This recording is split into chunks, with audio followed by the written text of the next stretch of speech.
Dead March.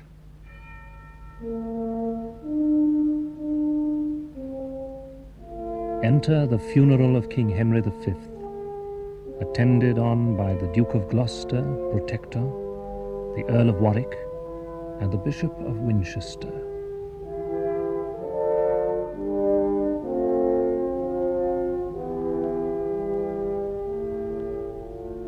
Hung be the heavens with black, yield day to night. Comets importing change of times and states, brandish your crystal tresses in the sky, and with them scourge the bad revolting stars that have consented unto Henry's death. Henry V, too famous to live long. What?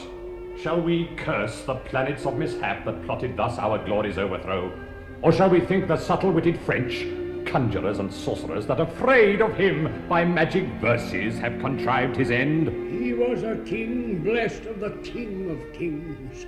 The battles of the Lord of Hosts he fought, the Church's prayers made him so prosperous.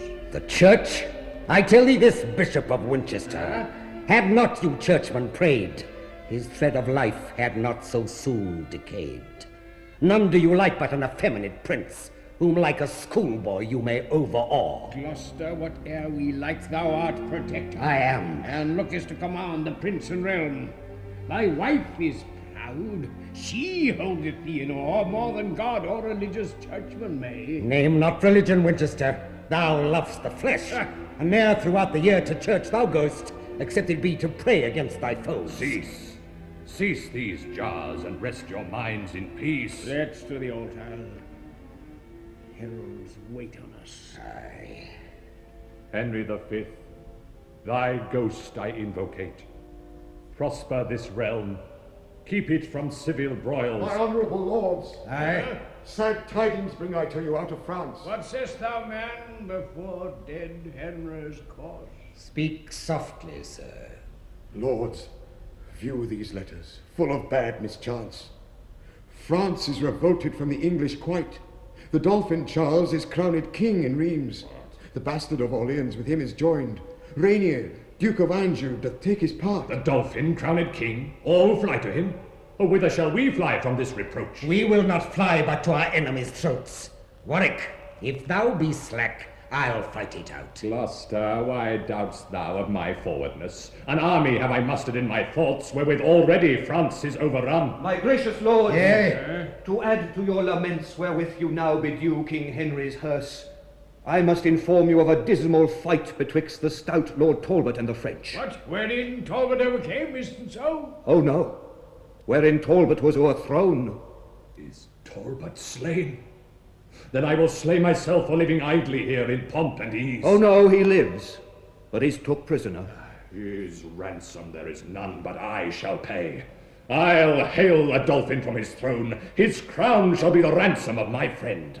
10,000 soldiers with me I will take, whose bloody deed shall make all Europe quake. So you had need, for Orleans is besieged. The English army is grown weak and faint. The Earl of Salisbury craveth supply, and hardly keeps his men from mutiny. Remember, lords, your oaths to Henry sworn, either to quell the Dauphin utterly, or bring him in obedience to your yoke. I do remember it, and here take my leave to go about my preparation. I'll to the tower with all the haste I can to view the artillery and munition, and then I will proclaim young Henry king. Each hath his place and function to attend. I am left out.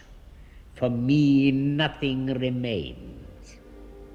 But long I will not be Jack out of office.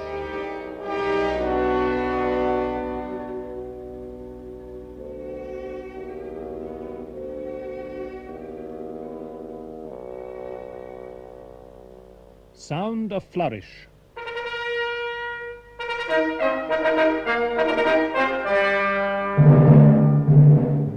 Enter Charles, the Dauphin of France, and Rainier, the Duke of Anjou, marching with drum and soldiers. Mars his true moving, even as in the heavens, so in the earth to this day is not known. Late did he shine upon the English side, Now we are victors. Upon us he smiles. What towns of any moment but we have? At pleasure here we lie near Orleans. The whiles the famished English like pale ghosts faintly besiege us 1 hour in a month. They want their porridge and their fat bull beeves. Either they must be dieted like mules and have their provender tied to their mouths, or piteous they will look, like drowned mice. Let's raise the siege. Why live we idly here? Talbot is taken, whom we want to fear. Remaineth none but mad-brained Salisbury, and he may well in fretting spend his gall. Nor men nor money hath he to make war. Sound! Sound alarm! We will rush on them! Now for the honor of the forlorn French! Here alarum.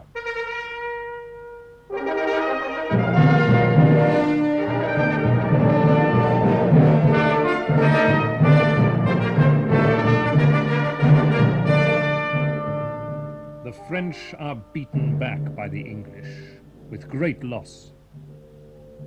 Who ever saw the like? What men have I? Dogs, cowards, dastards. I would ne'er have fled, but that they left me midst my enemies. Salisbury is a desperate homicide. He fighteth as one weary of his life. His other lords, like lions wanting food, do rush upon us as their hungry prey. Let's leave this town, for they are hair-brained slaves, and hunger will enforce them be more eager. Of old I know them. Rather with their teeth the walls they'll tear down than forsake the siege. Where's the Prince Dauphin? I have news for him. Bastard of Orleans, thrice welcome to us. Methinks your looks are sad, your cheer appalled. Hath the late overthrow wrought this offence? Be not dismayed, for succour is at hand. A holy maid hither with me I bring, which, by a vision sent to her from heaven, ordained is to raise this tedious siege, and drive the English forth the bounds of France. The spirit of deep prophecy she hath. What's past and what's to come she can descry. Speak, shall I call her in? Believe my words, for they are certain and infallible. Go, call her in. I will, my liege. But fast, to try her skill. Or any My liege. Stand thou as Dauphin in my place. Question her proudly. Let thy looks be stern. By this means shall we sound what skill she hath. Joan la Pucelle. Fair maid, come hither. Sire? Tell me now, your prince, is thou will do these wondrous feats I hear? Renier? Is thou that thinkest to beguile me? Where is the Dauphin? Come from behind. Oh, be not amazed. There's nothing hid from me. In private will I talk with thee. Stand back, you lords, and give us leave a while. She takes upon her bravely at first dash. Dauphin, I am by birth a shepherd's daughter, my wit untrained in any kind of art. Heaven and Our Lady Gracious hath it pleased to shine upon my contemptible estate. Lo, whilst I waited on my tender lambs, and to sun's parching heat displayed my cheeks, God's mother deigned to appear to me, and in a vision full of majesty willed me to leave my base vocation and free my country from calamity. Her aid she promised, and assured success. In complete glory she revealed herself, and whereas I was black and swart before, with those clear rays which she infused on me, that beauty am I blessed with, which you see. My courage try, by combat if thou darest, and thou shalt find that I exceed my sex, if thou receive me for thy warlike mate. Thou hast astonished me with thy high terms. Only this proof I'll of thy valor make. In single combat thou shalt buckle with me, and if thou vanquishest, thy words are true. Otherwise I renounce all confidence. I am prepared. Here is my key. keen-edged sword, decked with 5 fleur-de-luces on each side, the which at Turin, in St. Catherine's Church, out of a deal of old iron I chose forth. Then come, a God's name. I fear no woman. And while I live, I'll ne'er fly from a man. Here they fight, and Joan la Pucelle overcomes. Ah, stay! Stay thy hands. Oh, thou art an Amazon. Christ's mother helps me, else I were too weak. Oh, where helps thee? 'Tis thou that must help me. Oh, impatiently I burn with thy desire. My heart and hands thou hast at once subdued. Excellent Pucelle, if thy name be so, let me thy servant and not sovereign be. Did the French Dauphin suit to thee thus? I must not yield to any rights of love till I have chased all thy foes from hence. Meantime, look gracious on thy prostrate throne. My lord, methinks, is very long in talk. Doubtless he shrives this woman to her smock, else ne'er could he so long protract his speech. My lord, where are you? What devise you on? Shall we give over Orleans, or no? Why, no, I say.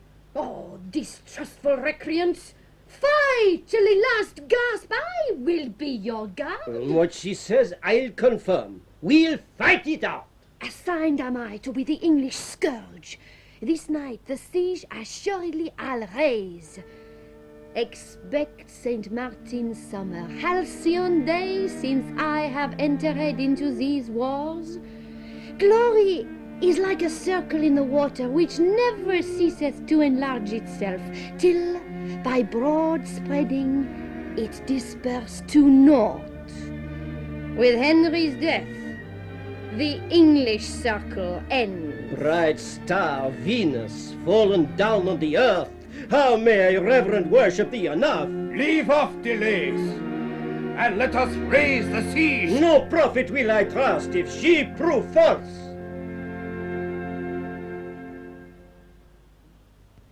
London.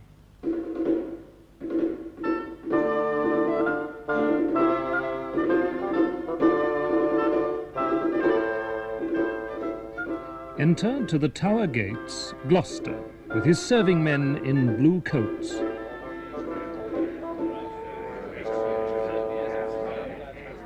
Where be these warders, that they wait not here? There's none protector of the realm but I. Break up the gates. I'll be your warrant eyes. Shall I be flouted thus by dunghill grooms? What noise is this? Woodville! Is't you whose voice I hear? Open the gates. Here's Gloucester that would enter. Have patience, noble Duke. I may not open. Beaufort, Bishop of Winchester, forbids. Arrogant Winchester, that haughty prelate, whom Henry our late sovereign ne'er could brook. Open the gates unto the Lord Protector. We'll burst them open if you come not quickly.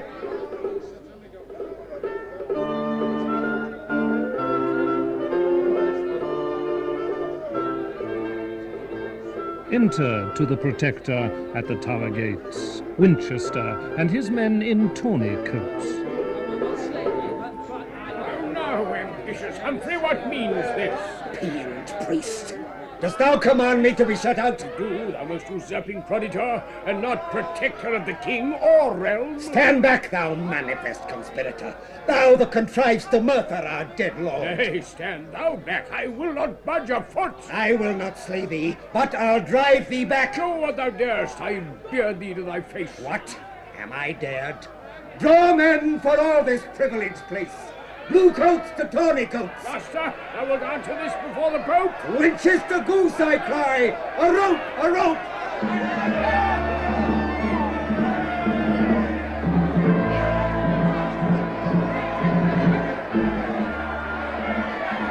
Here Gloucester's men beat out the bishop's men, and enter in the hurly-burly the Mayor of London and his officers.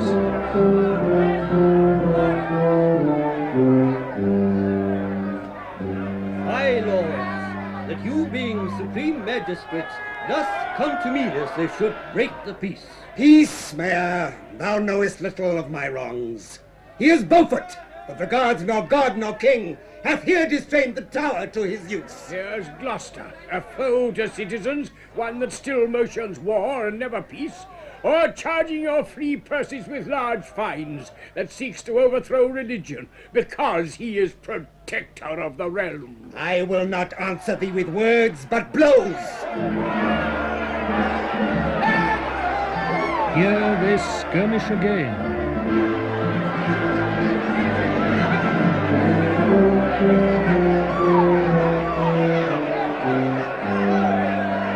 Naught rests for me in this tumultuous strife, but to make open proclamation.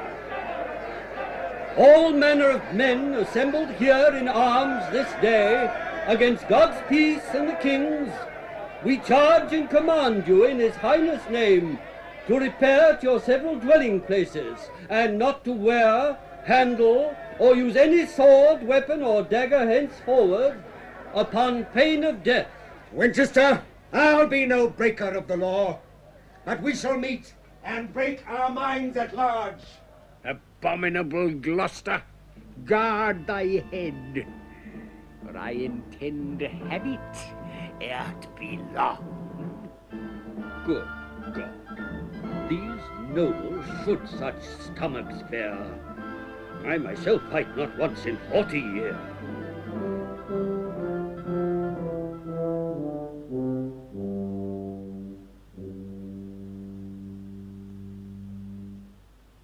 Enter the Master Gunner of Orleans.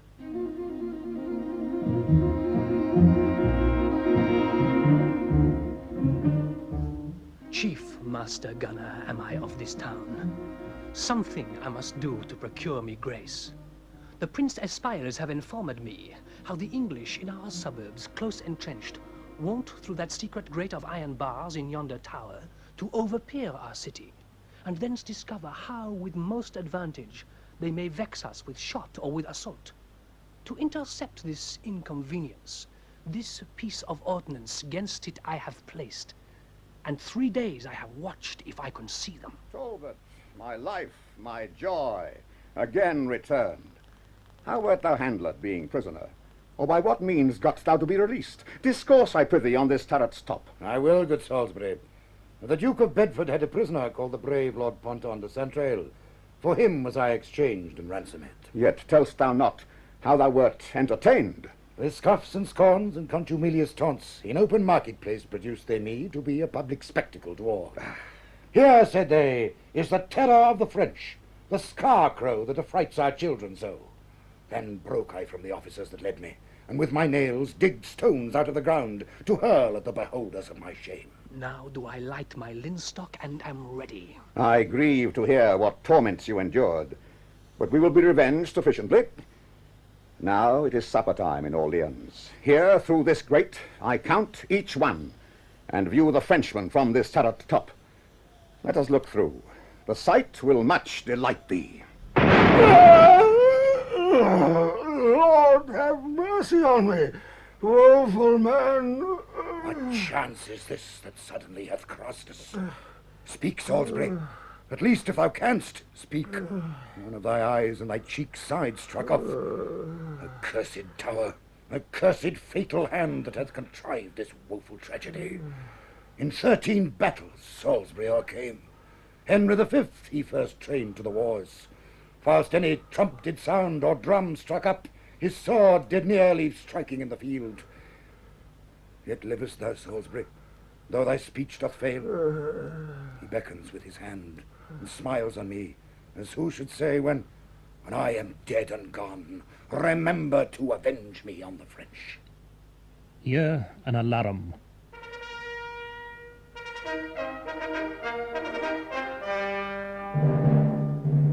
It thunders and lightens. What stir is this? What tumults in the heavens? Whence cometh this alarm and the noise? My lord, the French have gathered head. The Dolphin, with one Joan de Pizzle joined, a holy prophetess new risen up, is come with a great power to raise the siege. Hear how dying Salisbury doth groan. It irks his heart he cannot be revenged. Frenchman, I'll be a Salisbury to you. Here an alarum again.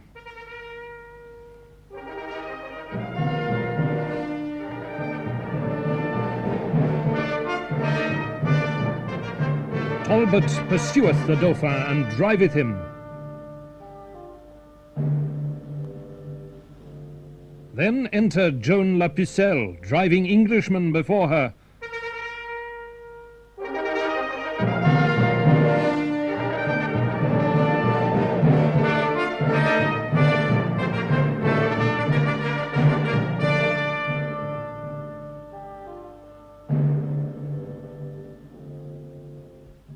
Then enter Talbot. Where is my strength, my valor, and my force? Our English troops retire. I cannot stay them. A woman clad in armor chaseth them. Oh, my thoughts are whirling like a potter's wheel. I know not where I am nor what I do. A witch by fear, not force like Hannibal, drives back our troops and conquers as she lists. They called us for our fierceness, English dogs. Now, like to whelps, we crying run away. Hark, countrymen, either renew the fight, or tear the lions out of England's coat. Renounce your soil, give sheep in lions' stead. Sheep run not half so treacherous from the wolf, as you fly from your oft-subdued slaves. Flourish.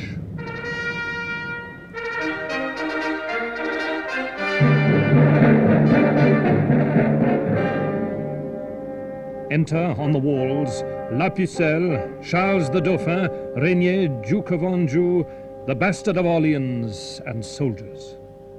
Advance our waving colours on the walls. Rescue these Orleans from the English. Thus Joan la Pucelle hath performed her word. Divinest creature!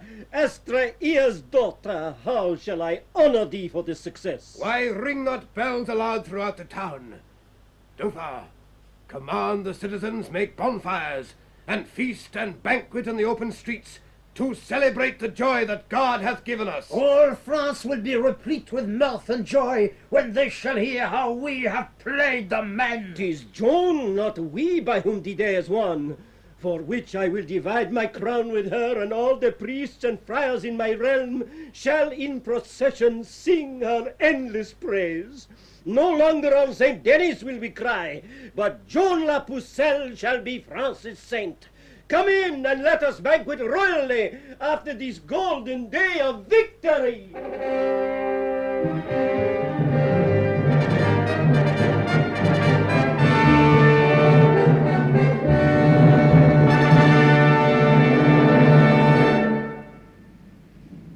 Sirs, take your places high upon these walls. If any noise or soldier you perceive, let us have knowledge at the court of guard. Captain, you shall. Thus our poor servitors, when others sleep upon their quiet beds, constrained to watch in darkness, rain, and cold. Welcome, redoubted Duke of Burgundy, by whose approach the regions of Artois, Walloon, Picardy are friends to us. This happy night, the Frenchmen are secure, having all day caroused and banqueted. Embrace we then this opportunity, as fitting best to quittance their deceit, contrived by art and baleful sorcery. Coward of France, how much he wrongs his fame to join with witches at the help of hell. But what's this Pucelle whom they term so pure? A maid, they say. Pray God she prove not masculine ere long, if underneath the standard of the French she carry armor as she hath the gun. Well, let them practice and converse with spirits. God is our fortress, in whose conquering name let us resolve to scale their flinty bulwarks. Ascend, brave Talbot. We will follow thee. Not altogether. Better far, I guess, that we do make our entrance several ways, that if by chance the one of us do fail, the other yet may rise against their force. Agreed. I'll to yond corner. And here will Talbot mount, or make his grave. Now, Salisbury, for thee and for the right of English Henry, shall this night appear how much in duty I am bound to both. Cries St. George, a Talbot, a Talbot. Oh, the enemy doth make assault!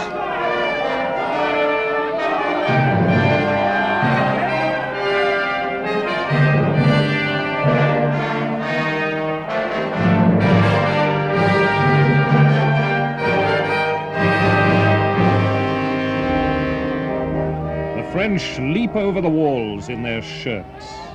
Enter several ways the bastard of Orleans and Regnier, the Duke of Anjou, half ready and half unready. Oh no, my lords!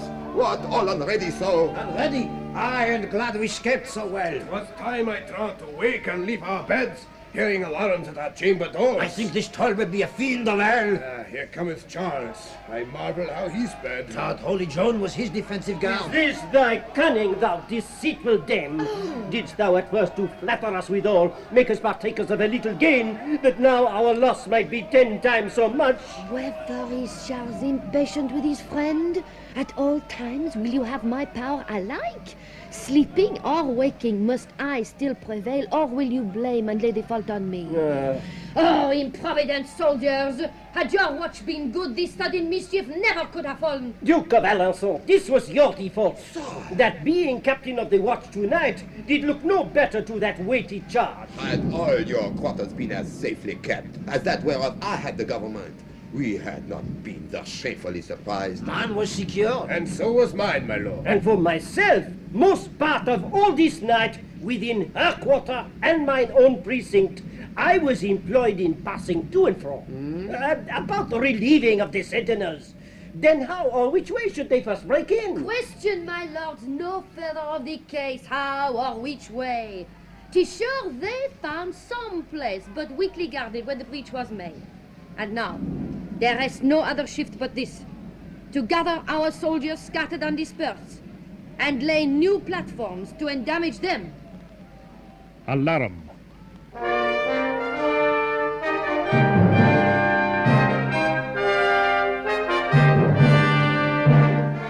More cries of a Talbot, a Talbot.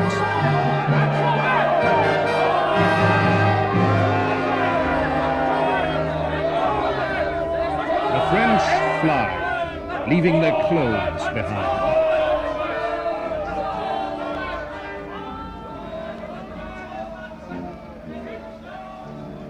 The day begins to break, and night is fled, whose pitchy mantle overveiled the earth.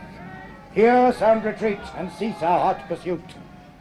My lord of Burgundy, in all our massacre I muse we met not with the Dolphin's grace, his new-come champion, virtuous Joan of Arc, nor any of his false confederates. Myself, as far as I could well discern, for smoke and dusky vapors of the night, am sure I scared the Dauphin and his trull, when arm in arm they both came swiftly running, like to a pair of loving turtle doves that could not live asunder day or night. All hail, my lord! Huh? Which of this princely train call ye the warlike Talbot? For his act so much applauded through the realm of France. Here is the Talbot. Who would speak with him? The virtuous lady, Countess of Auvergne, with modesty admiring thy renown, by me entreats, great lord, thou wouldst vouchsafe to visit her poor castle where she lies, that she may boast she hath beheld the man whose glory fills the world with loud report. Is it even so? Nay, then I see our wars will turn unto a peaceful comic sport. When ladies crave to be encountered with, you may not, my lord, despise her gentle suit. Nay, trust me then. And therefore tell the Countess I return great thanks, and in submission will attend on her. I will, my lord. But Burgundy, will you not bear me company? No, truly, it is more than manners will. And I've heard it said unbidden guests are often welcomest when they are gone. Well then, alone, since there's no remedy. I mean to prove this lady's courtesy. Come hither, Captain. Aye, my lord. Be well prepared. Well, my lord. You perceive my mind? I do, my lord, and mean accordingly.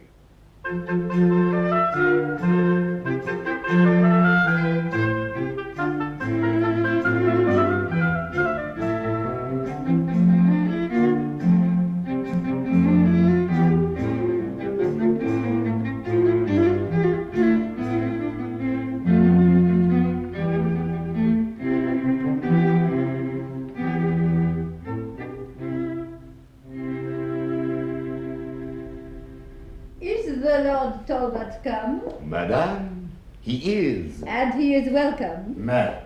What? Is this the man? Madam, it is.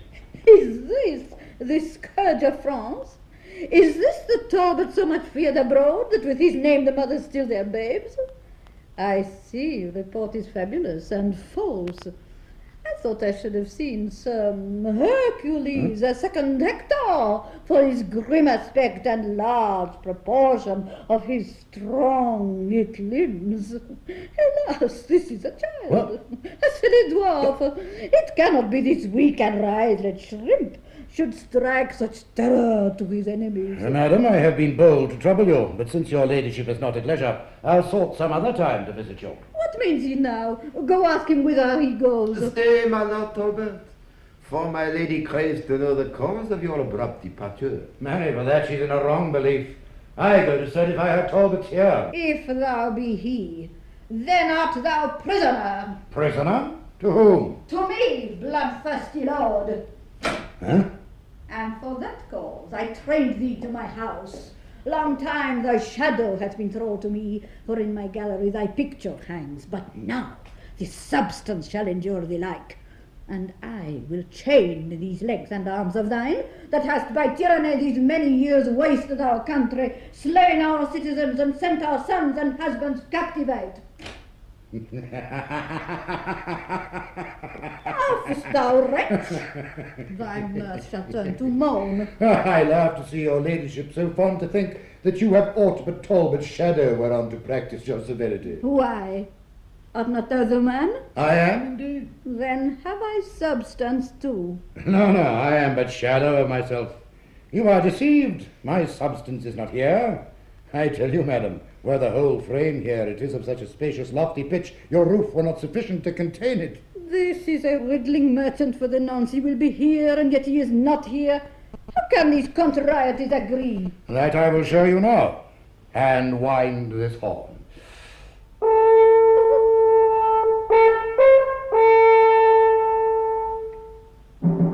You hear the drums strike up? A peal of ordnance. My soldiers enter.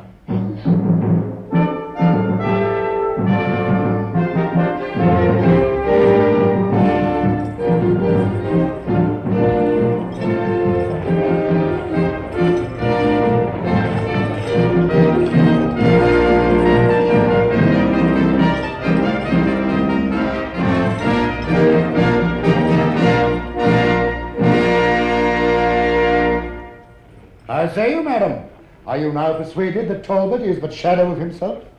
These are his substance, sinews, arms, and strength, with which he yoketh your rebellious necks, raiseth your cities, and subverts your towns, and in a moment makes them desolate. Victorious Talbot, pardon my abuse. Let my presumption not provoke thy wrath. Be not dismayed, fair lady. What you have done has not offended me. No other satisfaction do I crave, but only with your patience, that we may taste of your wine, and see what cates you have, for soldiers' stomachs always serve them well. With all my heart, and think me honoured to feast so great a warrior in my house.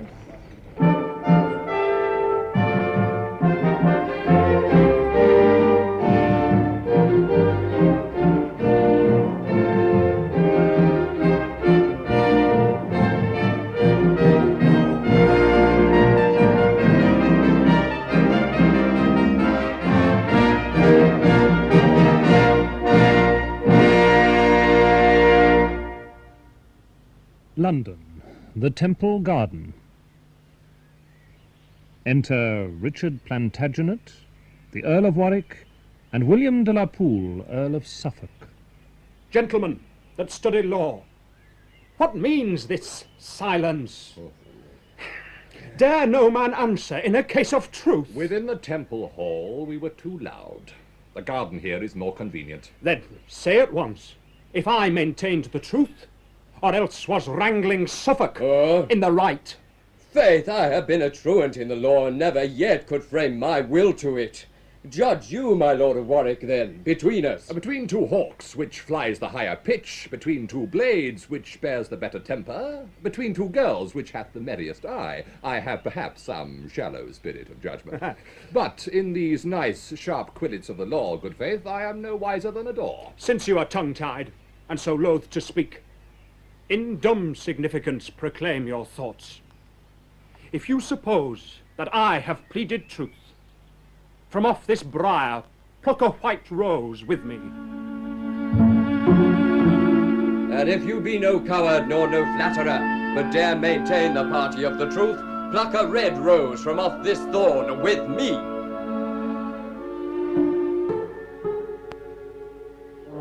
I love no colours, and without all colour of base insinuating flattery, I pluck this white rose with Plantagenet.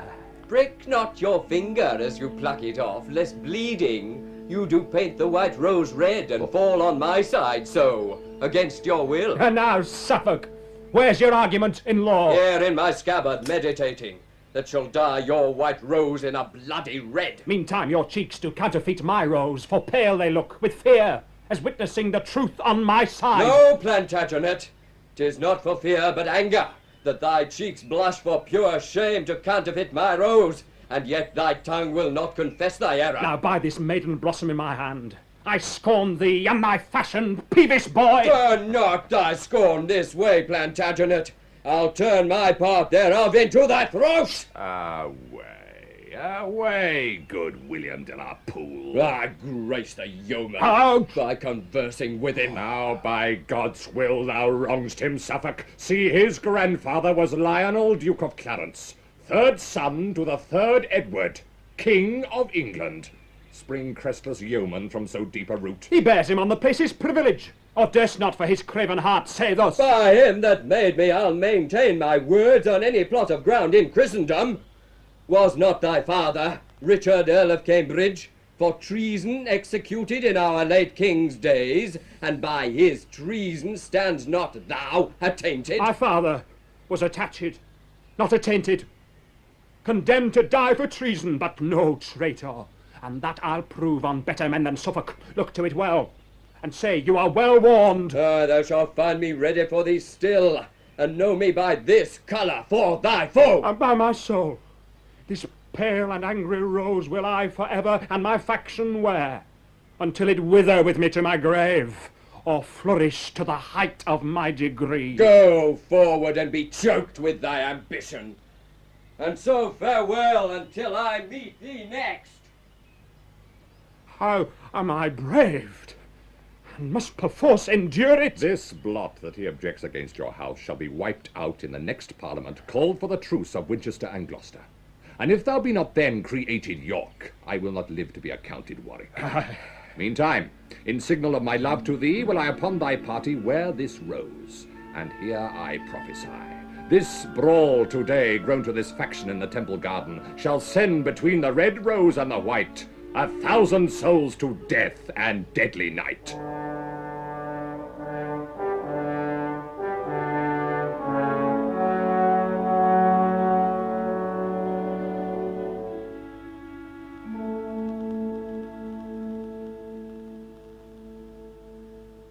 Flourish.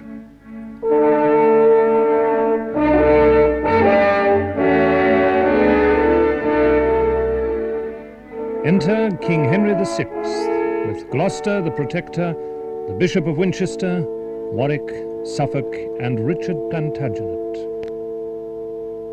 Gloucester offers to put up a bill. Winchester snatches it and tears it. Comest thou with deep premeditated lines, with written pamphlets studiously devised? Humphrey of Gloucester? Aye, priest. If thou canst accuse or aught intents to lay unto my charge, do it without invention, openly. Presumptuous priest, this place commands my patience. Think not, although in writing I preferred the manner of thy vile, outrageous crimes, that therefore I have forged, or am not able verbatim to rehearse the method of my pen. No, prelate. Such is thy audacious treachery, in that thou laidst a trap to take my life as well at London Bridge as at the Tower. Beside, I fear me if thy thoughts were sifted, the king, thy sovereign here, is not exempt from envious malice of thy swelling heart. Gloucester, I do defy thee. Lords, vouchsafe to give me hearing what I shall reply. I seek not to advance or raise myself, it is not that hath incensed the Duke, it is because no one should sway but he. No one but he should be about the king, and that engenders thunder in his breast, and makes him roar these accusations forth. But he shall know I am as good. As good? thou bastard of my grandfather. Aye, lordly sir. For what are you, I pray, but one imperious in another's throne? Am I not Lord Protector, saucy priest? And am I not a prelate of the church? Yes, as an outlaw in a castle keeps and uses it to patronage his theft. Oh, unreverend Gloucester, Rome shall remedy this. Rome thither then. My lord, it were your duty to forbear. Plantagenet, I see, must hold his tongue, lest it be said, speak sirrah, when you should. Else would I have a fling at Winchester. Uncles of Gloucester? My liege. And of Winchester? Sire. The special watchman of our English weal. I would prevail, if prayers might prevail, to join your hearts in love and amity. Believe me, lords, my tender years can tell civil dissension is a viperous worm. What tumult's this? An uproar, I dare warrant, begun through malice of the bishop's men. Oh, my good lords and virtuous Henry, pity the city of London, pity us. The bishop and the Duke of Gloucester's men, forbidden late to carry any weapon, have filled their pockets full of pebble stones, and pelt so fast at one another's pate that many had their giddy brains knocked out. Our windows are broke down in every street, and we, for fear, compelled to shut our shops. We charge you on allegiance to ourselves. Pray, Uncle Gloucester, mitigate this strife. I'll endeavour all I can, my liege. You of my household, leave this peevish boil. Let me persuade you to forbear a while. Oh, how this discord doth afflict my soul. Can you, my lord of Winchester, behold my sighs and tears, and will not once relent? Yield to my lord protector. Yield, Winchester. He shall submit, or I will never yield. Compassion on the king commands me stoop. Here, Winchester, I offer thee my hand. Nay. Fie, Uncle Beaufort. I have heard you preach that malice was a great and grievous sin. And will not you maintain the thing you teach? For shame, my lord of Winchester, relent. What shall a child instruct you what to do? Well, Duke of Gloucester, I will yield to thee. Love for thy love, and hand for hand I give. Aye, but I fear me with a hollow heart. See here, my friends and loving countrymen, this token, serve it for a flag of truce betwixt ourselves and all our followers. So help me God as I dissemble not. So help me God as I intended not to. Oh, loving uncle, kind Duke of Gloucester, how joyful am I made by this contract. Most gracious sovereign, accept this scroll, which in the right of Richard Plantagenet I do exhibit to your majesty. Well urged, my lord of Warwick. Is it your pleasure, uncle, that Richard be restored to his blood? So shall his father's wrongs be recompensed. If Richard will be true, not that alone, but all the whole inheritance I give that doth belong unto the house of York, from whence he springs by lineal descent. Thy humble servant vows obedience and humble service to the point of death. Stoop then, and set your knee against my foot. My liege. And in reguerdon of that duty done, I gird thee with the valiant sword of York. Rise, Richard, like a true Plantagenet, and rise created princely Duke of York. Welcome, High Prince, the mighty Duke of York! Perish, base prince, ignoble Duke of York.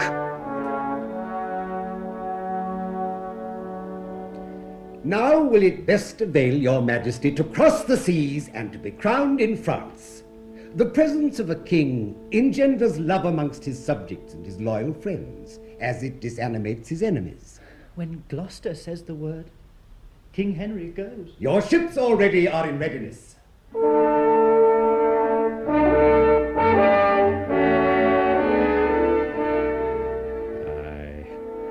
We may march in England or in France, not seeing what is likely to ensue.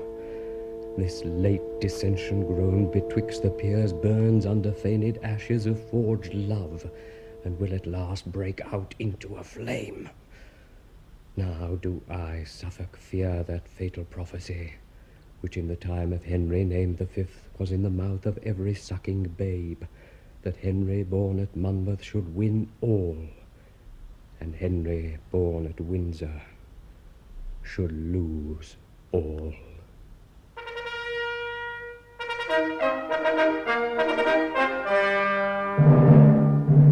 Enter Charles the Dauphin and La Pucelle. This may not Dauphin at this accident, nor grieve that Orléans is so recovered. Let frantic Talbot triumph for a while, and like a peacock sweep along his tail. We'll pull his plume and take away his train, if Dauphin and the rest will be but ruled. We have been guided by thee hitherto. One sudden foil shall never breed distrust. Then, thus it must be, this doth John devise. We will entice the Duke of Burgundy to leave the Talbot and to follow us. Marry, sweeting, if we could do that, France were no place for Henry's warriors, nor should that nation boast it so with us, but be extirped from our provinces. Hark! By the sound of drum you may perceive their powers are marching unto Paris ward.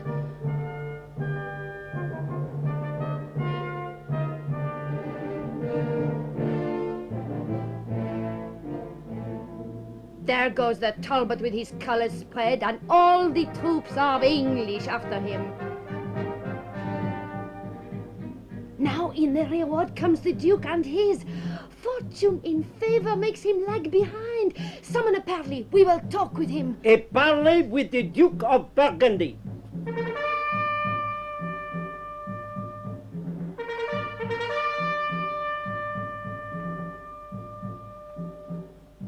Who craves a parley with the Burgundy? The princely Charles of France, thy countryman. What sayest thou, Charles?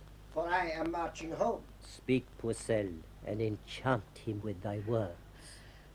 Brave Burgundy, undoubted hope of France, stay.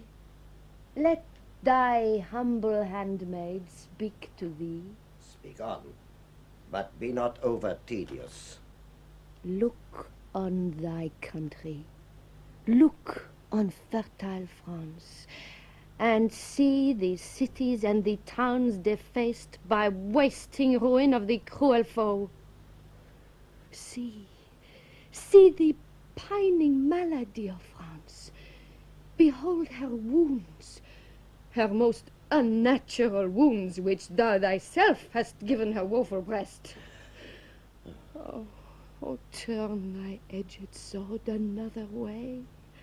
Strike those that hurt, and hurt not those that help. Who joinst thou with, but with a lordly nation that will not trust thee but for profit's sake? When Talbot hath set footing once in France, who then but English Henry will be lord, and who be thrust out like a fugitive? See then, thou fight'st against thy countrymen, and joinst with them will be thy slaughtermen. Oh, come, return. Return, thou wandering lord. Charles and the rest will take thee in their arms. Either she hath bewitched me with her words, or nature makes me suddenly relent. Forgive me, country, and sweet countrymen. My forces and my power of men are yours. Done like a Frenchman. Turn and turn again. Welcome, brave Duke. Thy friendship makes us fresh, and doth beget new courage in our breasts.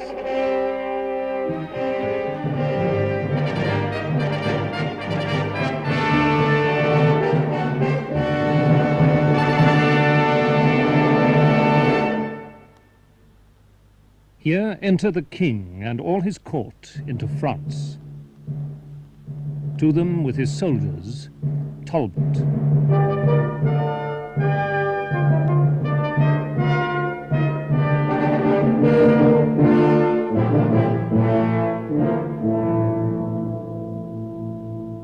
My gracious prince and honourable peers, hearing of your arrival in this realm of France, I have a while given truce unto my wars to do my duty to my sovereign.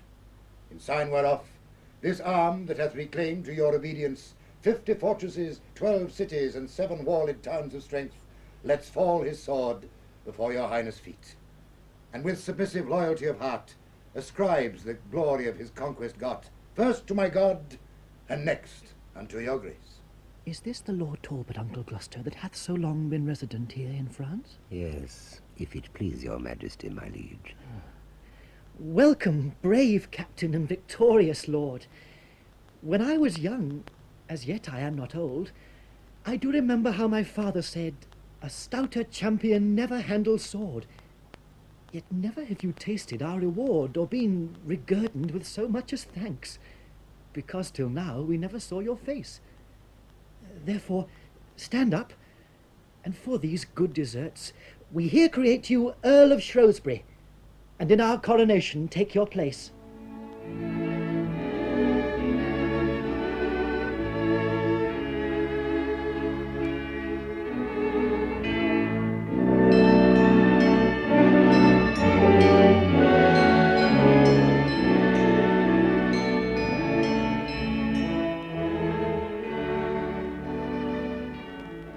Lord Bishop, set the crown upon his head. God save King Henry, of that name the 6th.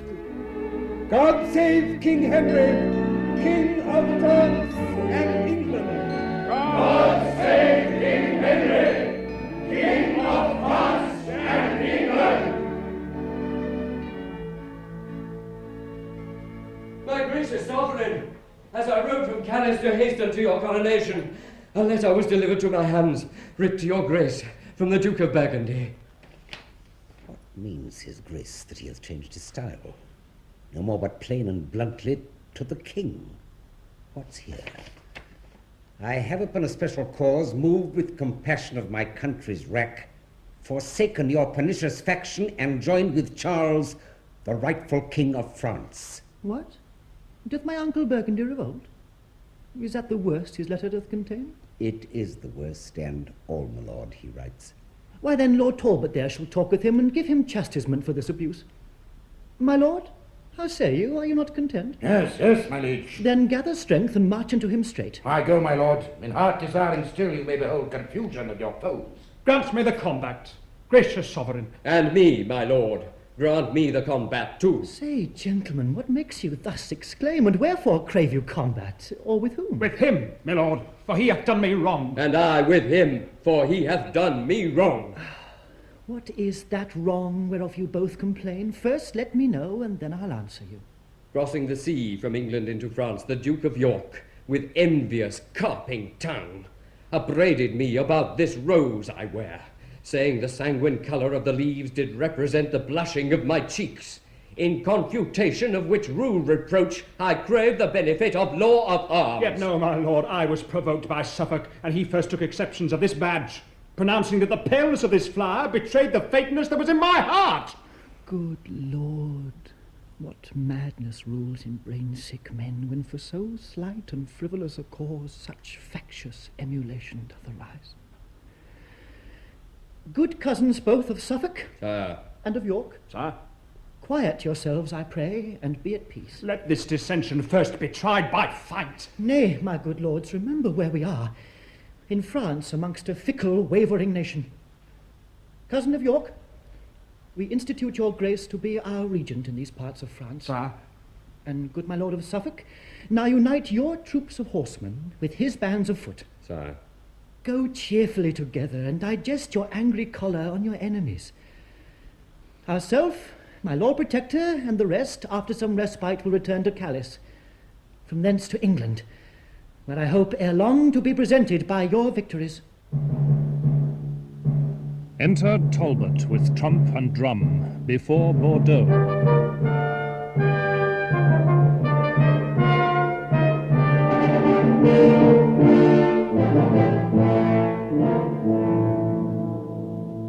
Go to the gates of Bordeaux, trumpeter. Summon their general unto the wall.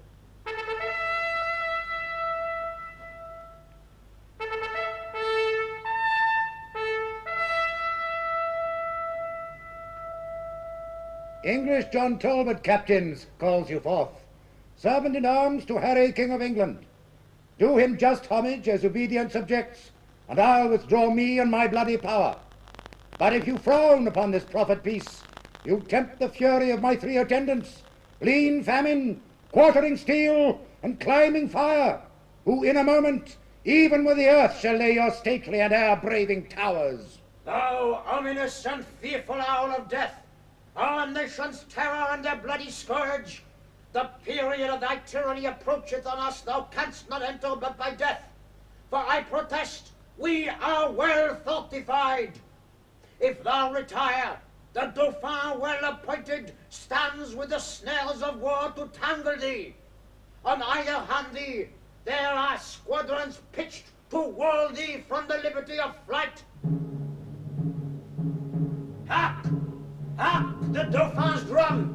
A warning bell sings heavy music to thy timorous soul, and mine shall ring thy dire departure out. He fables not. I hear the enemy. Out some light horsemen and peruse their wings. How are we parked and bounded in a pale? A little herd of England's timorous deer, mazed with a yelping kennel of French curs. If we be English deer, be then in blood, not rascal-like to fall down with a pinch, but rather moody, mad, and desperate stags, turn on the bloody hounds with heads of steel. Sell every man his life as dear as mine, and they shall find dear, dear of us, my friends. God in St. George, Talbot and England's right, prosper our colours in this dangerous fight. Enter York with trumpet and many soldiers, white roses in their caps.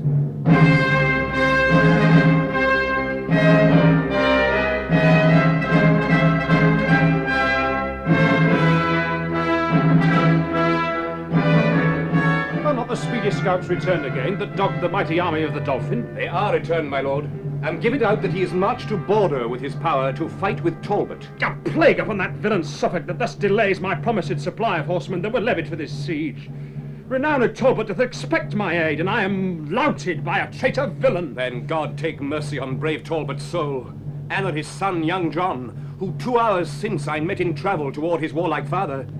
This 7 years did not Talbot see his son, and now they meet where both their lives are done. Alas! Vexation almost stops my breath. Main, boys, pointers, and tours are won away. Long all of Suffolk and his mad delay. Enter Suffolk with his army, red roses in their caps.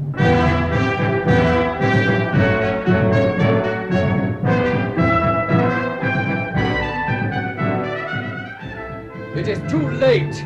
I cannot send them now.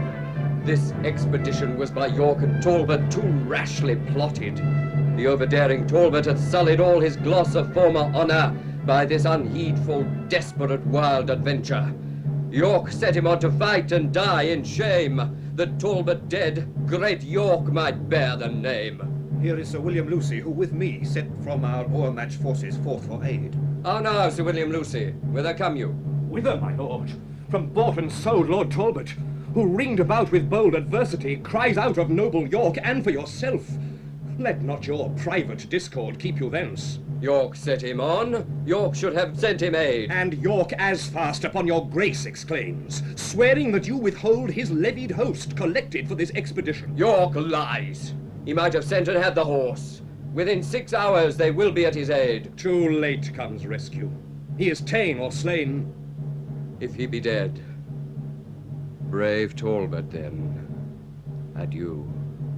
His fame lives in the world, his shame in you. Alarum, excursions.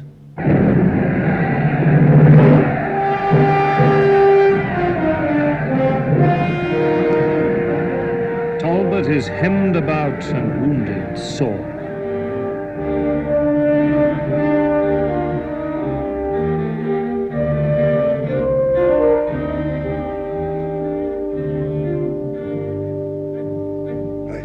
John Talbot, I did send for thee.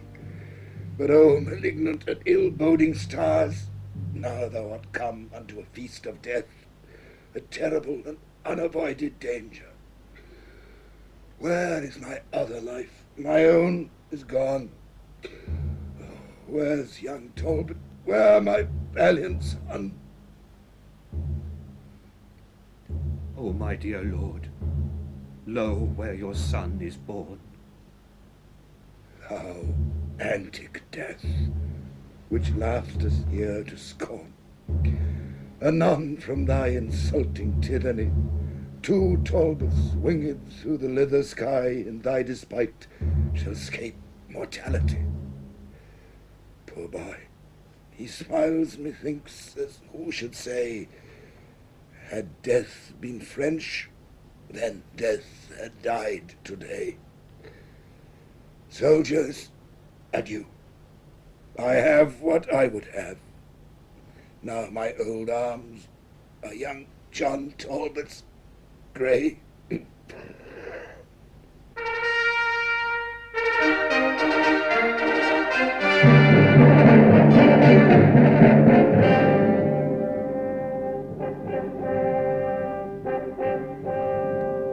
Had York and Suffolk brought their rescue in, we should have found a bloody day of this. How that young whelp of Talbot's raging mad did flesh his puny sword in Frenchman's blood. Once I encountered him, and thus I said, "Thou maiden youth be vanquished by a maid." He answered thus, "Young Talbot was not born to be the pillish of a giglot wench." So, rushing in the bowels of the French, he left me proudly, as unworthy fight. See where he lies, inhersed in the arms of the most bloody nurser of his harm. Hew them to pieces!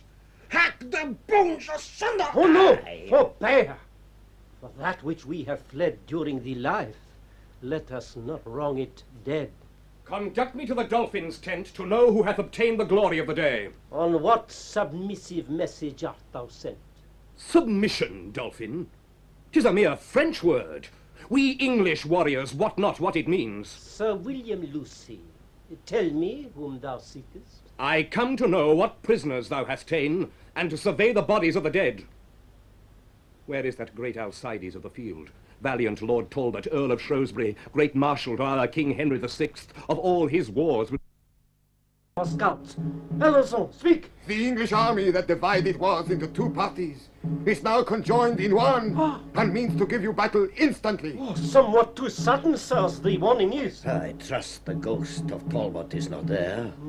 Now he is gone, my lord, you need not fear. Of all base passions, fear is most accursed. Command the conquest, Charles, it shall be thine. Then, on, my lords, and France be fortunate. Alarum, excursions.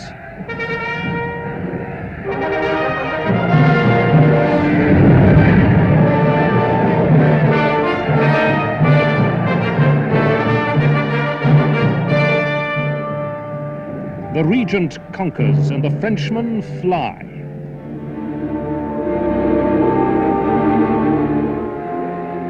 Enter Joan la Pucelle to speak with fiends.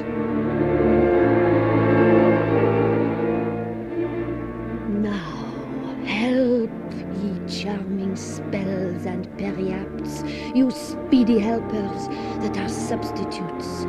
Under the lordly monarch of the north, appear and aid me in this enterprise.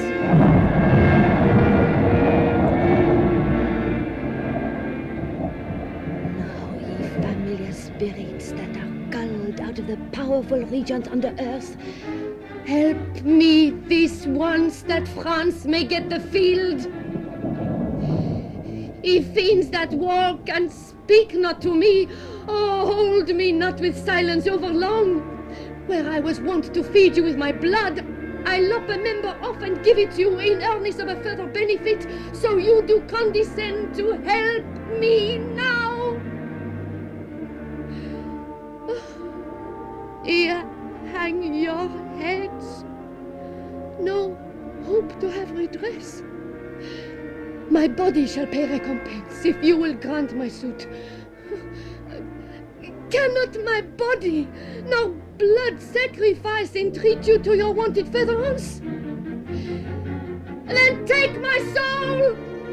I body, soul, and all, before that England give the French the foil.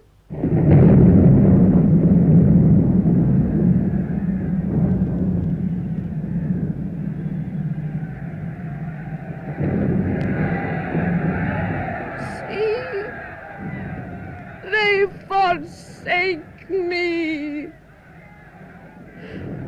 Oh, now the time is come that France must veil her lofty plumed crest and let her head fall into England's lap.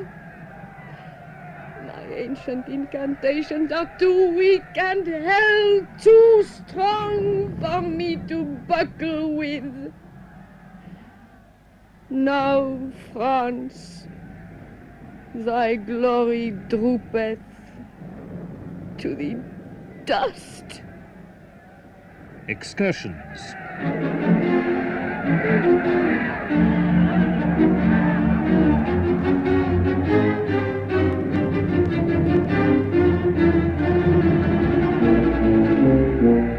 Joan and York fight hand to hand. French fly. Damsel of France, I think you have given fast. Unchain your spirits now with spelling charms, and try if they can gain your liberty. A goodly prize, fit for the devil's grace. See how the ugly witch doth bend her brows, as if with Circe she would change my shape. Change to a worse shape thou canst not be. Oh! Charles the Dolphin is a proper man. No shape but his can please your dainty eye. A plaguing mischief light on Charles at thee. Fell banning hag! Enchantress, hold thy tongue! Prithee give me leave to curse a while. Curse, miscreant, when thou comest to the stake.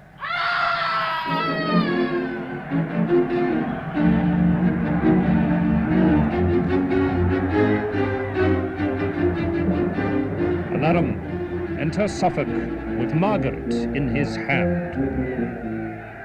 Be what thou wilt! Thou art my prisoner! Oh, fairest beauty, do not fear nor fly, for I will touch thee but with reverent hands. Who art thou? Say, that I may honor thee. Margaret, my name, and daughter to a king, king of Naples, whosoe'er thou art. An earl I am, and Suffolk am I called. Be not offended, nature's miracle. Thou art allotted to be chained by me. My hand would free her, but my heart says no. Say, Earl of Suffolk, if thy name be so, what ransom must I pay before I pass, for I perceive I am thy prisoner? How canst thou tell she will deny thy suit before thou make a trial of her love? Why speakst thou not? What ransom shall I pay? She's beautiful, and therefore to be wooed. She is a woman, therefore to be won. Wilt thou accept of ransom, yea or no? Fond man, remember that thou hast a wife, and how can Margaret be thy paramour? And yet I would that you would answer me. Win this lady, Margaret. For whom? Why, for my king. Tush, that's a wooden thing. He talks of wood, it is some carpenter. Yet so my fancy may be satisfied, and peace established between these realms.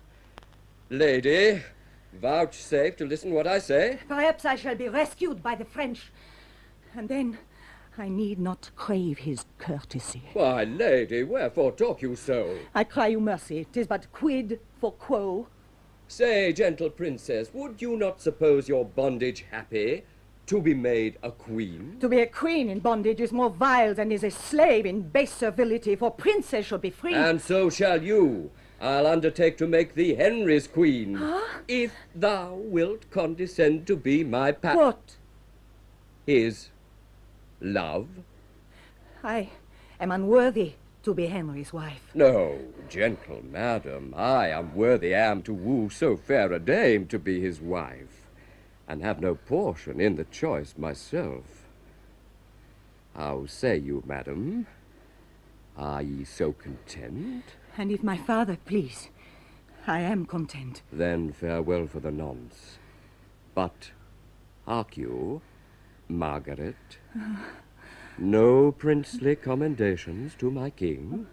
Such commendations as becomes a maid, a virgin, And his servant, say to him. Words sweetly placed and modestly directed. But, madam, I must trouble you again. No loving token to his majesty? Yes, my good lord. A pure, unspotted heart, never yet taint with love, I send the king. And this, with all... That, for thyself. I will not so presume to send such peevish token to a king. Oh, wert thou for myself. But Suffolk, stay. Margaret shall now be queen and rule the king. But I will rule both her, the king and realm.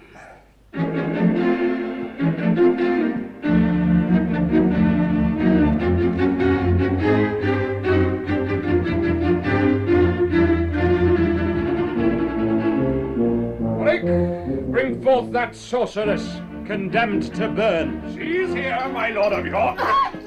Our father with her. Ah, John, this kills thy father's heart outright. Must I behold thy timeless cruel death? Ah, Joan, sweet daughter Joan, I'll die with thee. Peasant, avaunt! You have suborned this man of purpose to obscure my noble birth. Thou art no father, nor no friend of mine. Out! My lords and please, it is not so. I did beget her, all the parish knows. Her mother liveth yet, can testify she was the first fruit of my bachelorship. Graceless, wilt thou deny thy parentage? By John, that thou wilt be so obstacle. God knows thou art a collop of my flesh. Deny me not, I prithee, gentle John. Kneel down, and take my blessing, good my girl. Wilt thou not stoop? Now cursed be the time of thy nativity. I would the milk thy mother gave thee when thou suck'dst her breast had been a little rat's bane for thy sake. Or else when thou didst eat my lambs afield, I wish some ravenous wolf had eaten thee.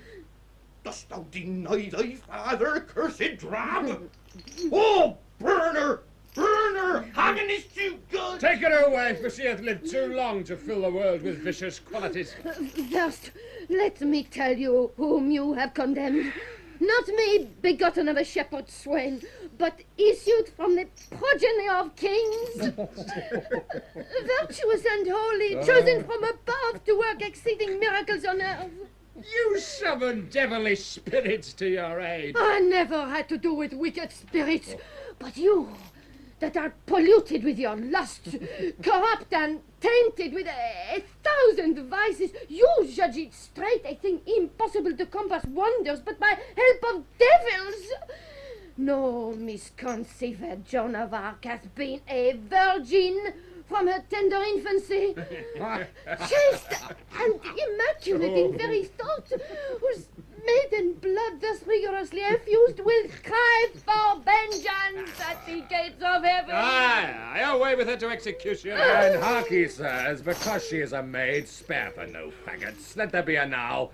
Place barrels of pitch upon the fatal stake, and so her torture may be shortened. Will nothing turn your unrelenting hearts? Then John discovered an infirmity. I am with child, ye bloody homicides!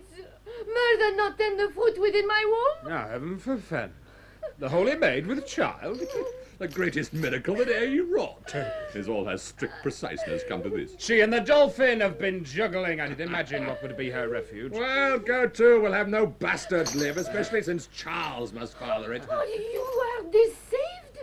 My child is none of his. It was Orleans that enjoyed my love. Orleans, that notorious Machiavel. It dies, and if it had 1,000 lives. Give me leave. I have deluded you.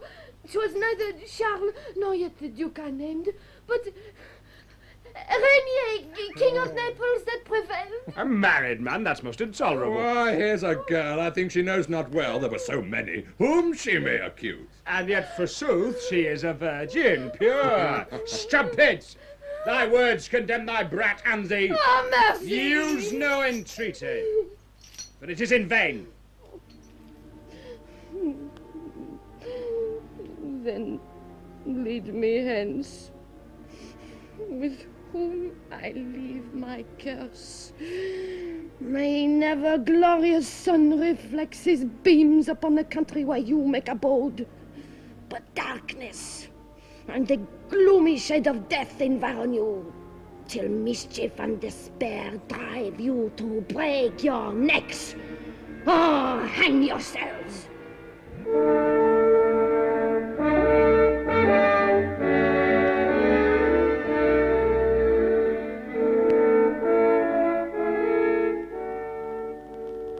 London.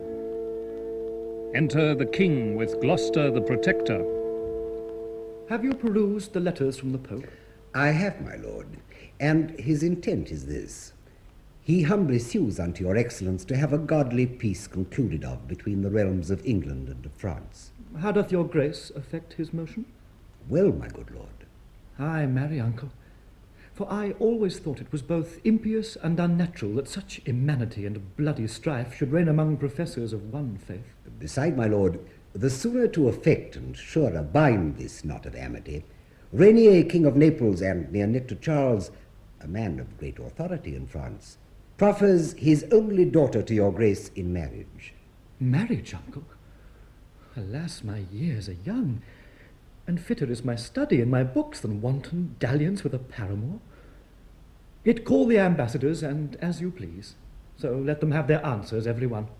The ambassadors of France are here, my lord. What? Is my Lord of Winchester installed and called unto a cardinal's degree? Then I perceive that will be verified, Henry V did sometime prophesy. If once he come to be a cardinal, he'll make his cap co-equal with the crown. My lords ambassadors, your several suits have been considered and debated on, and therefore are we certainly resolved to draw conditions of a friendly peace, which by my cardinal lord of Winchester shall be transported presently to France. And for the proffer of my lord, your master, I have informed his highness so at large, as liking of the lady's virtuous gifts, her beauty, and the value of her dower, he doth intend she shall be England's queen. In argument and proof of which contract, bear her this jewel, pledge of my affection. And so, my Lord Protector, see them guarded and safely brought to Dover, wherein shipped, commit them to the fortune of the sea.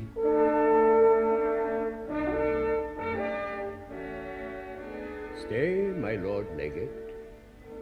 You shall first receive the sum of money which I promised should be delivered to his holiness for clothing me in these grave ornaments. I will attend upon your lordship's letter. Now Winchester will not submit, I trow, or be inferior to the proudest peer.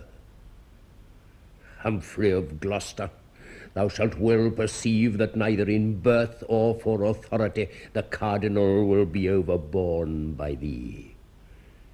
I'll either make thee stoop and bend thy knee, or sack this country with a mutiny.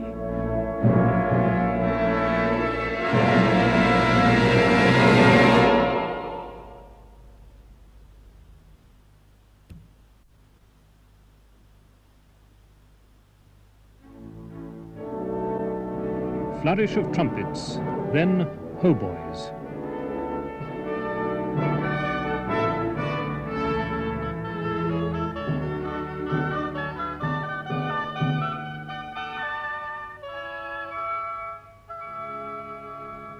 Enter at one door King Henry VI, with Humphrey, Duke of Gloucester, Cardinal Beaufort, York and Warwick. Enter at the other door Queen Margaret, with the Earl of Suffolk. As by your high imperial majesty I had in charge at my depart for France to marry Princess Margaret for your grace, so in the famous ancient city tours I have performed my task and was espoused, and humbly now, upon my bended knee, in sight of England and her lordly peers, deliver up my title in the Queen to your most gracious hands. the happiest gift that ever earl did give, the fairest queen that ever king received. Suffolk, arise. Welcome, Queen Margaret. Sire. I can express no kinder sign of love than this kind kiss. Great King of England, and my gracious lord, the mutual conference that my mind hath had by day, by night, waking and in my dreams, in courtly company or at my beads, with you, mine older, liefest sovereign, makes me the bolder to salute my king. Her sight did ravish, but her grace in speech makes me from wondering fall to weeping joys. Such is the fullness of my heart's content. Lords, with one cheerful voice, welcome my love. Long live Queen Margaret, England's happiness. Long live Queen Margaret, England's happiness. We thank you all. My Lord Protector, so it please your grace, here are the articles of contracted peace between our sovereign and the French King Charles, for 18 months concluded by consent. In primis, it is agreed between the French King Charles and William de la Poole, Earl of Suffolk, ambassador to Henry VI, King of England, that the said Henry shall espouse the Lady Margaret, daughter unto Rainier, King of Naples, and crown her Queen of England. Item, that the Duchies of Anjou and Maine shall be released and delivered to the King, her father. Uncle? Pardon me, gracious lord, some sudden qualm hath struck me at the heart and dimmed mine eyes, that I can read no further. Uncle of Winchester, I pray, read on. Item, that the Duchies of Anjou and Maine shall be released and delivered to the king her father, and she sent over at the King of England's own proper cost and charges, without having any dowry. They please us well. Suffolk, kneel down. My liege. We here create thee the first Duke of Suffolk, and gird thee with the sword. We thank you all for this great favour done in entertainment of my princely queen. Come, let us in, and with all speed provide to see her coronation be performed.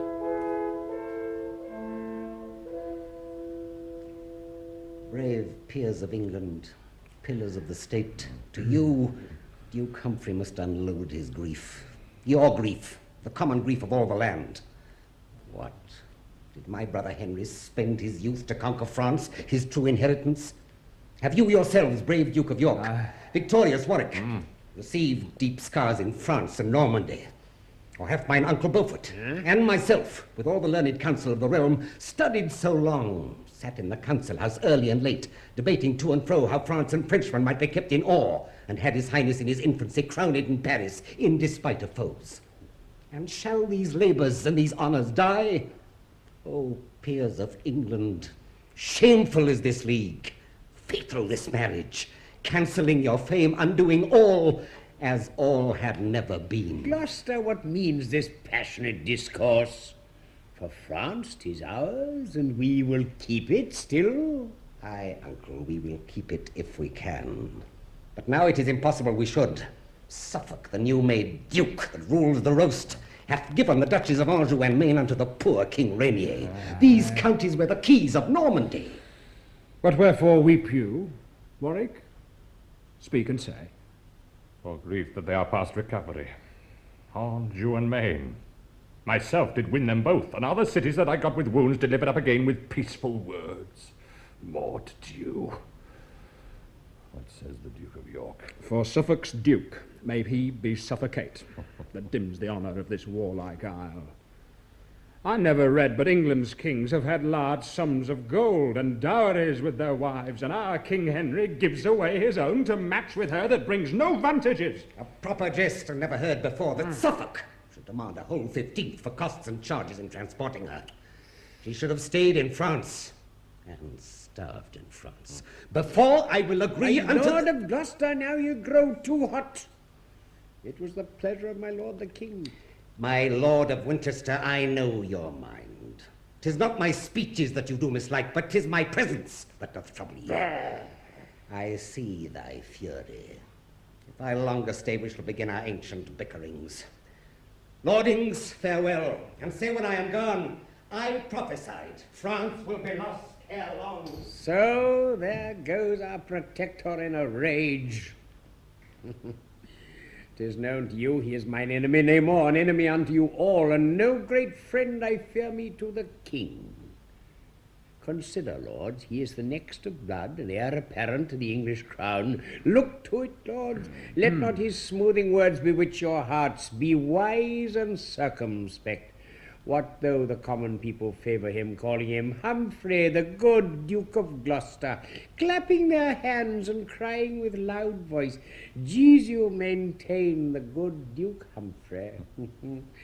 I fear me, lords, for all his flattering gloss, he will be found a dangerous protector. But if you join with me and all together, we'll quickly hoist Duke Humphrey from his seat. This weighty business will not brook delay. I'll to the Duke of Suffolk presently. Anjou and Maine are given to the French. Paris is lost. The state of Normandy stands on a tickle point now they are gone. Suffolk concluded on the articles, the peers agreed, and Henry was well pleased to change 2 dukedoms for a duke's fair daughter. I cannot blame them all. What is to them? 'Tis mine they give away, and not their own. What plain proceedings is more plain than this? Henry doth claim the crown of John of Gaunt, the 4th son. York claims it from the 3rd. And in this private plot be I the first that shall salute my rightful sovereign, with honour of his birthright to the crown. Long live my sovereign Richard, England's king. Thank you, sir. But I am not your king till I be crowned, and that my sword be stained with heart blood of the house of Lancaster, and that's not suddenly to be performed, but with advice and silent secrecy. Do you as I do in these dangerous days. Wink at the Duke of Suffolk's insolence, till he has snared the shepherd of the flock, that virtuous prince, the good Duke Humphrey. 'Tis that he seeks, and he in seeking that shall find his death. If York can prophesy. My heart assures me that the Earl of Warwick shall one day make the Duke of York a king. And Warwick, this I do assure myself, Richard shall live to make the Earl of Warwick the greatest man in England, but the king. Then York, be still a while till time do serve. Watch thou and wake when others be asleep, till Henry is surfeiting in joys of love with his new bride and England's dear-bought queen, and Humphrey with the peers be fallen at jars. Then will I raise aloft the milk-white rose, with whose sweet smell the air shall be perfumed, and in my standard bear the arms of York to grapple with the house of Lancaster, and force perforce I'll make him yield the crown, whose bookish rule hath pulled fair England down.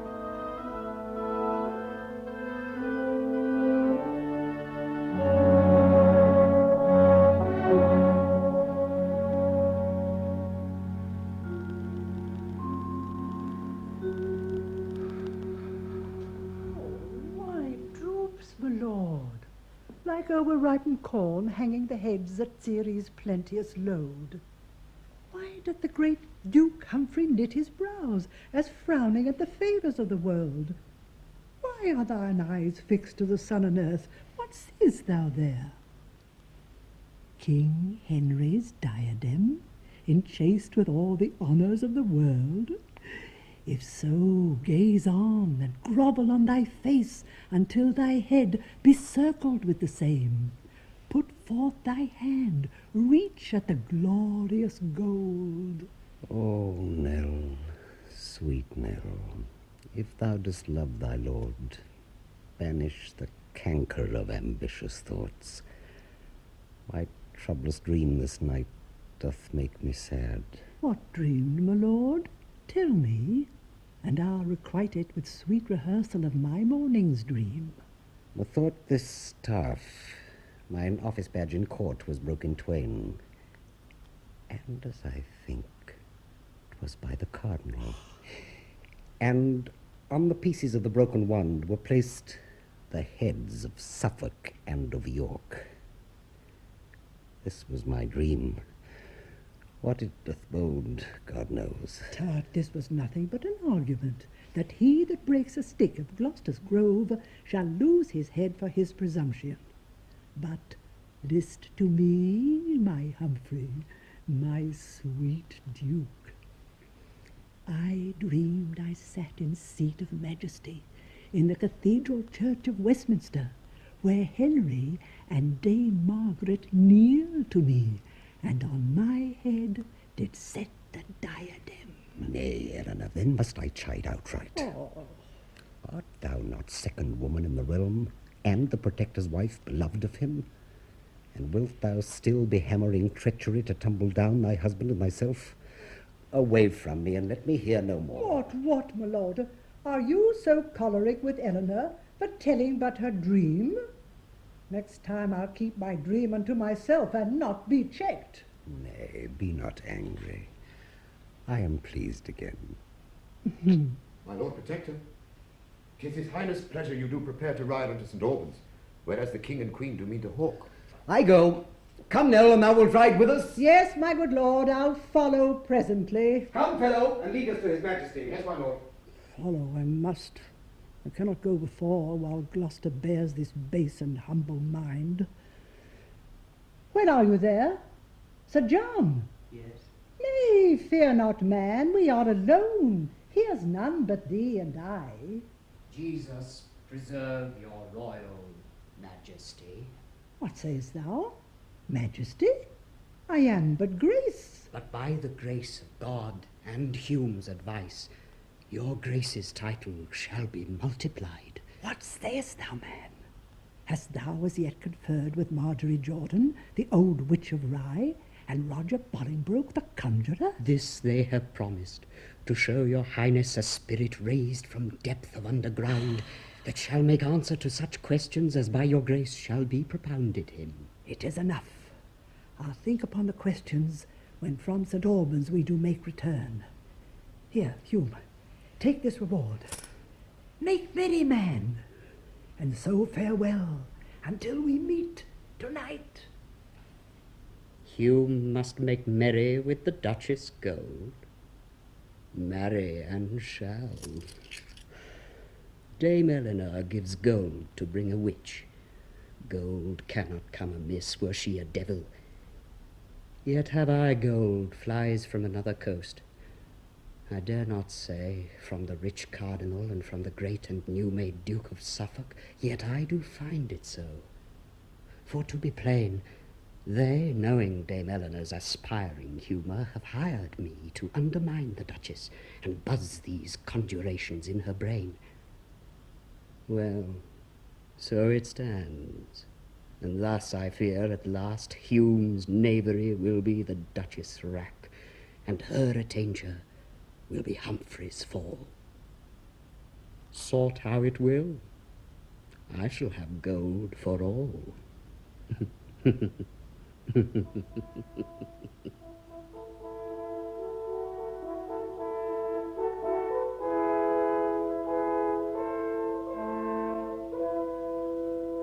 My Lord of Suffolk, Well? is this the guise? Is this the fashion in the court of England? What shall King Henry be a pupil still under the surly Gloucester's governance? Am I a queen in title and in style, and must be made a subject to a duke? I tell thee, Suffolk, when in the city tour thou ranst a tilt in honour of my love and stolest away the ladies' hearts of France, I thought King Henry had resembled thee in courage, courtship, and proportion. But all his mind is bent to holiness, to number Ave Maries on his beads. His champions are the prophets and apostles, his weapons holy swords of sacred writ. His study is his tilt yard, and his loves are brazen images of canonized saints. Madam, be patient. As I was the cause your highness came to England, so will I in England. work your grace's full content. Besides the haughty protector, have we Beaufort, that imperious churchman, Warwick, and grumbling York, and not the least of these but can do more in England than the king. Yet none of these do vex me half so much as that proud dame, the Lord Protector's wife. She sweeps it through the court with troops of ladies, more like an empress than Duke Humphrey's wife. Strangers in court do take her for the queen.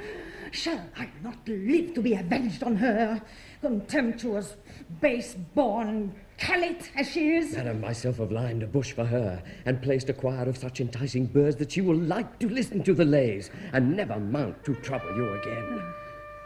See where she comes, and with the Lord Protector. Lord, Peace, the king speaks. for my part, I care not which, Suffolk or York, it is all one to me. If York hath ill demeaned himself in France, then let me be denied the regentship. If Suffolk be unworthy of the place, let York be regent. I will yield to him. Whether your grace be worthy, yea or no, dispute not that. York is the worthier. Ambitious Warwick, let thy betters speak. The cardinal's not my better in the field. All in this presence are thy betters, Warwick. Warwick may live to be the best of all. Peace, Warwick. Show some reason, Gloucester, why Suffolk here should be preferred in this. Because the king, forsooth, will have it so. Madam, the king is old enough himself to give his censure. These are no women's matters. If he be old enough, what needs your grace to be protector of his excellence? Madam, I am protector of the realm, and at his pleasure will resign my place. Resign it then, and leave thine insolence. Saucy cardinal. Since thou wert king, as who is king but thou, the Commonwealth hath daily run to wrack. The Dolphin hath prevailed beyond the seas, and all the peers and nobles of the realm have been as bondmen to thy sovereignty. Thy sumptuous buildings and thy wife's attire have cost a mass of public treasury. Madam! If this were known, as the suspect is great, would make thee quickly hop without thy head. I'll stay no longer question. Come, good wife, away. I come, my lord. I've dropped my fan. Pray, minion, give it me. What? Can ye not? Oh, I cry you mercy, Duchess. Was it you I struck? Was I? Yea, it was, proud Frenchwoman. Could I come near your beauty with my nails, I'd set my 10 commandments in your face. Sweet aunt, be quiet. 'Twas against her will. Against her will, good king. Look to it in time. She shall not strike Dame Eleanor unrevenged.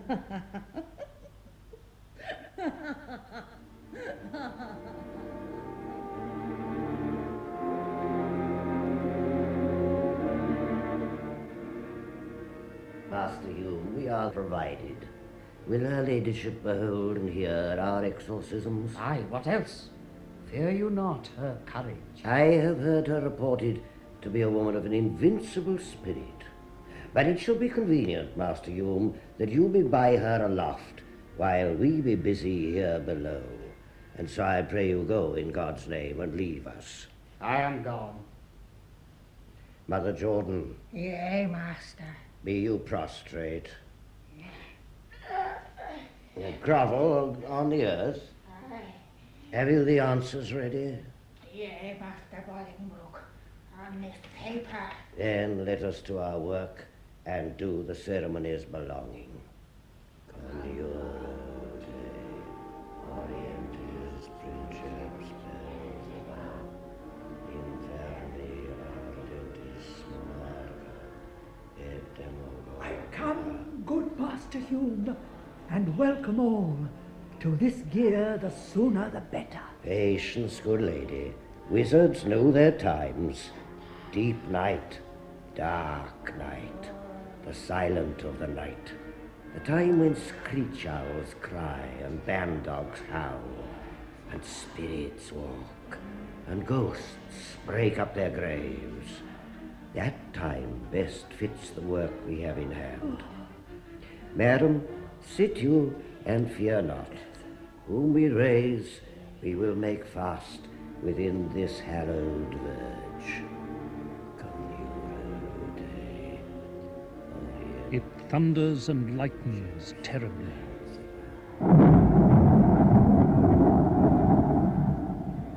Then the spirit riseth.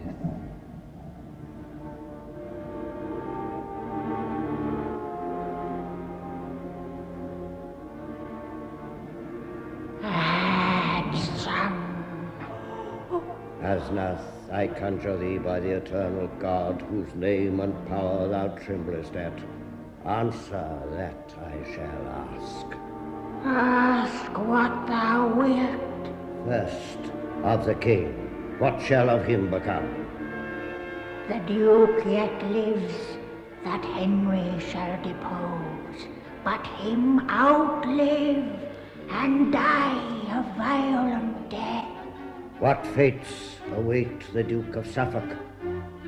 By water shall he die and take his end.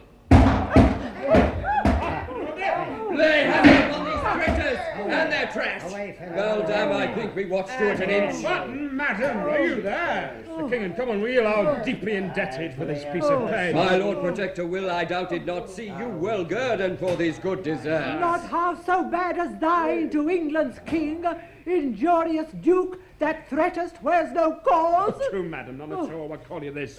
Away with them. Let them be clapped up close and kept asunder. You, madam, shall with us. We'll see your trinkets here are all forthcoming.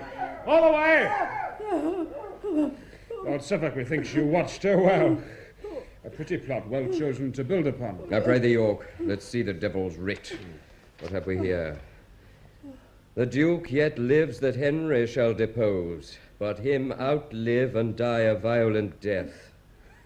Why, this is just equivocation. Well, to the rest. Tell me, what fate awaits you, Duke of Suffolk? By water shall he die, and take his end. Come, my lord. These oracles are hardly understood.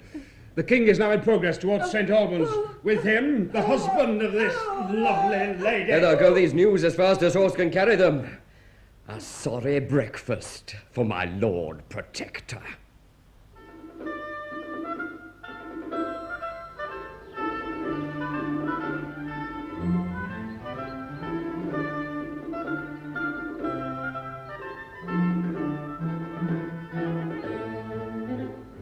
Enter the king and the queen with her hawk on her fist. Duke Humphrey, Warwick, and the cardinal with falconers hallooing.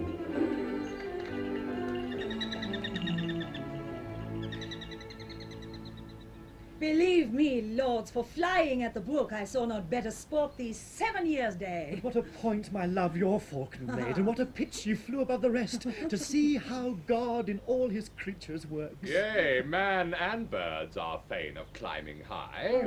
And no marvel in it, like your majesty, my lord protector's hawks do tower so well, he bears his thoughts above his falcon's pitch. Lord Warwick, 'tis but a base, ignoble mind that mounts no higher than a bird can soar. I thought as much he'd be above the clouds. Aye, my Lord Cardinal, how think you by that? Were it not good, your grace could fly to heaven. The treasury of everlasting joy. Thy heaven is on earth. Thine eyes and thoughts beat on a crown. The treasure of thy heart, pernicious protector, dangerous peer, that smooths it so with king and commonweal. What, Cardinal? Is your priesthood grown peremptory? Churchmen so hot? Good uncle, hide such malice. No malice, sir, no more than well becomes so good a quarrel, and so bad a peer. As who, my lord? Why, as yourself, my lord, and like your lordly lord's protectorship. Why, Winchester, all England knows thine insolence. And thy ambition, Gloucester. Madam. I prithee peace, good queen, and wet not on these furious peers, for blessed are the peacemakers on earth. Let me be blessed for the peace I make against this proud protector with my sword. Faith, holy uncle, would 'twere come to that. Marry whene'er thou darest, come with thy two-hand sword. Cardinal, I am with you. Why, how now, Uncle Gloucester? Talking of hawking, nothing else, my lord. Now, by God's mother priest, I'll shave your crown for this. Protector, see to 'twill protect thyself. The winds grow high, so do your stomachs, lords. How irksome is this music to my heart when such strings jar. What hope of harmony? My lords! What tiding with our cousin, Duke of Suffolk? Such as my heart doth tremble to unfold. A sort of naughty persons lewdly bent under the countenance and confederacy of Lady Eleanor, the Protector's wife. My lord! Have practised dangerously against your state, dealing with witches and with conjurers, whom we have apprehended in the fact, raising up wicked spirits from underground, demanding of King Henry's life and death, and other of your highness privy council, as more at large your grace shall understand. And so, my Lord Protector, this news, I think, hath turned your weapon's edge. Ambitious churchman, leave to afflict my heart. Gloucester, see here the tincture of thy nest, and look thyself be faultless, thou at best. Madam, for myself to heaven I do appeal.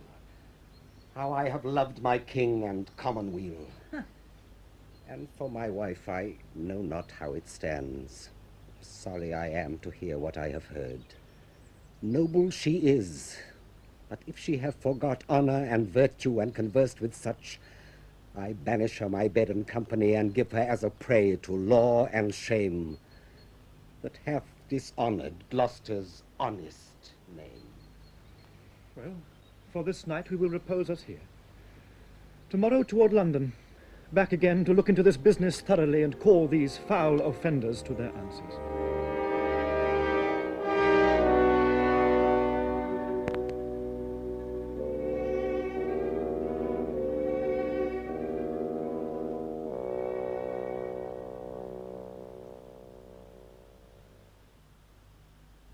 Sound a senate.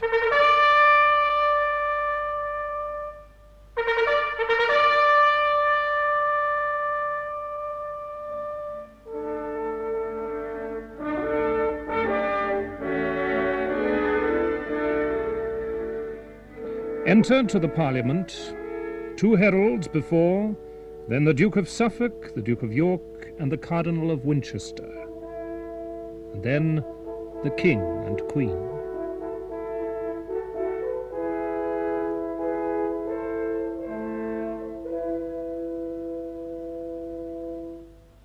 I muse my Lord of Gloucester is not come. 'Tis not his wont to be the hindmost man. Whate'er occasion keeps him from us now. Can you not see, or will ye not observe the strangeness of his altered countenance? How insolent of late he is become, how proud, how peremptory and unlike himself.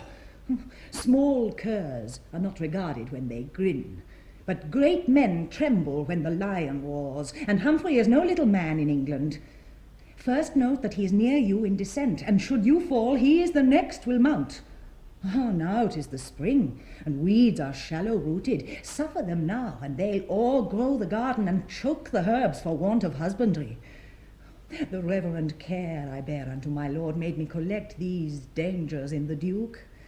If it be fond, call it a woman's fear, which fear, if better reasons can supplant, I will subscribe, and say I wronged the Duke. My lords of Suffolk, Winchester, and York, reprove my allegation if you can, or else conclude my words effectual. Well hath your highness seen into this, Duke, and had I first been put to speak my mind, I think I should have told your grace's tale. Smooth runs the water where the brook is deep, and in his simple show he harbours treason. Aye. My sovereign, Gloucester is a man unsounded yet, and full of deep deceit. My lords, at once. The care you have of us is worthy praise. But shall I speak my conscience? Our kinsman Gloucester is as innocent from meaning treason to our royal person as is the sucking lamb or harmless dove. What's more dangerous than this affiance? Seems he a dove? His feathers are but borrowed, for he's disposed as the hateful raven. Is he a lamb? His skin is surely lent him, for he's inclined as is the ravenous wolves, who cannot steal a shape that means deceit. Take heed, my lord. The welfare of us all hangs on the cutting short that fraudful man. All happiness unto my lord the king. Pardon, my liege, that I have stayed so long. Nay, Gloucester, know that thou art come too soon, unless thou wert more loyal than thou art. Well, Suffolk, thou shalt not see me blush. The purest spring is not so free from mud as I am clear from treason to my sovereign. Who can accuse me? Wherein am I guilty? 'Tis thought, my lord, that you took bribes of France, and being protector, stayed the soldiers' pay by means whereof his highness hath lost France. Is it but thought so? What are they that think it? I never robbed the soldiers of their pay, nor ever had one penny bribe from France. So help me God, as I have watched the night, aye, night by night, in studying good for England. Why, 'tis well known that whiles I was protector, pity was all the fault that was in me. My lord, these faults are easy, quickly answered, but mightier crimes are laid unto your charge, whereof you cannot easily purge yourself. I do arrest you in his highness' name. My lord of Gloucester, 'tis my special hope that you will clear yourself from all suspect. My conscience tells me you are innocent. Ah, gracious lord, these days are dangerous. Virtue is choked with foul ambition, and charity chased hence by rancor's hand. I know their complot is to have my life, and if my death might make this island happy and prove the period of their tyranny, I would expend it with all willingness. But mine is made the prologue to their play. For thousands more that yet suspect no peril will not conclude their plotted tragedy. Aye, all of you have laid your heads together, and all to make away my guiltless life, which... My liege, his railing is intolerable. Hath he not twit our sovereign lady here with ignominious words, though clerkly couched? But I can give the loser leave to chide. Lord Cardinal, he is your prisoner. Sirs, take away the Duke, and guard him sure. Ah, thus King Henry throws away his crutch before his legs be firm to bear his body. Thus is the shepherd beaten from thy side, and wolves are snarling who shall gnaw thee first. Ah, that my fear were false. Ah, that it were. For good King Henry, thy decay I fear. My lords, what to your wisdom seemeth best, do or undo as if ourself were here. What, will your highness leave the parliament? Ah, Margaret, my heart is drowned with grief, whose flood begins to flow within mine eyes. Oh, Uncle Humphrey, in thy face I see the map of honour, truth, and loyalty. What lowering star now envies thy estate that these great lords and Margaret our queen do seek subversion of thy harmless life? Thou never didst them wrong, nor no man wrong. And as the butcher takes away the calf and binds the wretch and beats it when it strays, bearing it to the bloody slaughterhouse, even so remorseless have they borne him hence.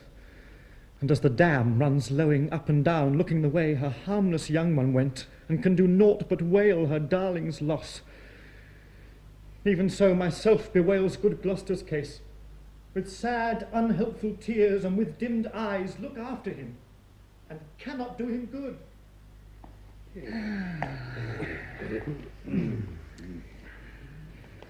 Free lords, cold snow melts with the sun's hot beams. Henry, my lord, is cold in great affairs, too full of foolish pity, and Gloucester's show beguiles him as the mournful crocodile with sorrow snares relenting passengers. This Gloucester should be quickly rid the world, to rid us from the fear we have of him. That he should die is worthy policy, but yet we want a colour for his death. 'Tis meet he be condemned by course of law. But in my mind that were no policy. No. The king will labour still to save his life. The commons happily rise to save his life. Let us not stand on quillets how to slay him. Thrice noble Suffolk resolutely spoke. Not resolute, except so much were done. Say but the word, and I will be his priest. But I would have him dead, my lord of Suffolk, ere you can take due orders for a priest. Say you consent, and censure well the deed, and I'll provide his executioner. Here is my hand. The deed is worthy doing. And so say I. And I. And I. And now we four have spoke it. It skills not greatly who impugns our doom. Great lord, from Ireland am I come amend, to signify that rebels there are up, and put the Englishmen unto the sword. Send succours, lords, and stop the rage betime. A breach that craves a quick expedient stop. My Lord of York, try what your fortune is. To Ireland will you lead a band of men and try your hap against the Irishmen? I will, my lord, so please his majesty. Why, our authority is his consent. I'll to him straight, and tell him in short terms that what we do establish, he confirms. Then, noble York, take thou this task in hand. I am content. Provide me soldiers, lords, whilst I take orders for my unknown affairs. A charge, Lord York, that I will see performed. Lord Suffolk, you and I must talk of that event. Now, York, or never, steel thy fearful thoughts and change misdoubt to resolution. Faster than springtime showers comes thought on thought, and not a thought but thinks on dignity. My brain, more busy than the labouring spider, weaves tedious snares to trap mine enemies. Oh, nobles, well, 'tis politically done to send me packing with an host of men. I fear me you but warm the starved snake who, cherished in your breasts, will sting your hearts. 'Twas men I lacked, and you will give them me. I take it kindly, yet be well assured you put sharp weapons in a madman's hands. Whiles I in Ireland nourish a mighty band, I will stir up in England some black storm, shall blow 10,000 souls to heaven or hell. And for a minister of my intent, I will seduce that headstrong Kentishman, John Cade of Ashford, to make commotions as full well he can under the title of John Mortimer, for that John Mortimer which now is dead, in face, in gait, in speech he doth resemble. By this I shall perceive the commons' mind, how they affect the house and claim of York. Say that he thrive, as 'tis great like he will. Why then, from Ireland come I, with my strength, and reap the harvest which that rascal sowed. For Humphrey, being dead as he shall be, and Henry put apart, the next for me.